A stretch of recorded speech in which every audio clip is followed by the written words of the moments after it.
Председавач, само на кратко неколку бројки кои што сакам да ги споделам со јавноста. Оваа година во АРАМА или во објектите кои што вие ги споменавте во амандманот се извршуваат 17 реконструкции во вредност од 10 милиони евра.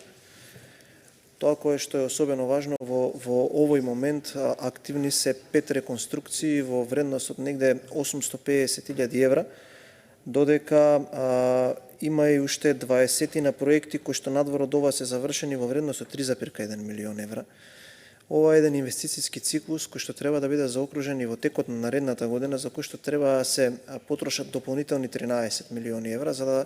се подобрат инфраструктурно условите во кои што војниците екзистираат, работат и го поменуваат времето.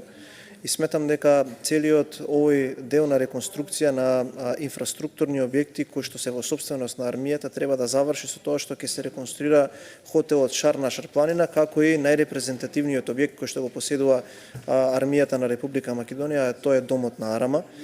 Тука сум информиран дека веќе проектот е при крај и сметам дека можеби до крајот или почетокот на наредната година ќе се отвори јавна набавка со која што ќе треба да биде избран изведувач кој што целосно од корен ќе го реконструира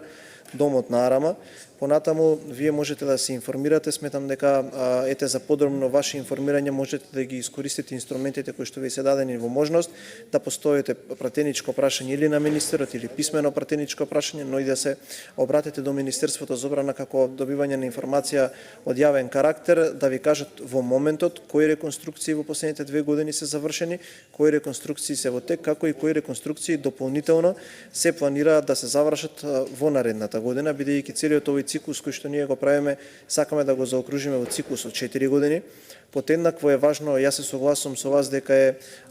подеднакво важно да вложувате вие во инфраструктурните објекти, бидејќи тоа е дел од квалитетот на работното место, но исто така е подеднакво важно да вложувате и во вооружувањето на вашата армија, и во борбената готовност на армијата, но и во платите и сите оние бенефиции и привилегии кои што ги имаат овие лица, бидејќи на крајот од денот тоа е вложување во лицето на една држава, барем тоа јас така го разбирам, и се додека ние имаме можност да ги управуваме институциите, јас сакам да ги уверам вработените во Министерството за одбрана и во армијата на Република Македонија дека тоа што гледаат овие 2 години е само почеток, а се ќе направиме во наредните години да можеме да одвоиме уште повеќе средства за да можеме да го направиме тоа кое што согласно мислењето на македонските граѓани по сите мерења на јавното мислење има најголема доверба помеѓу сите институти во државата, тоа е институцијата Армија на Република Македонија, да направиме да биде уште поспремна, но да биде и она кое што досега е гордост на сите граѓани кои што живеат во Република Македонија. Ви благодарам.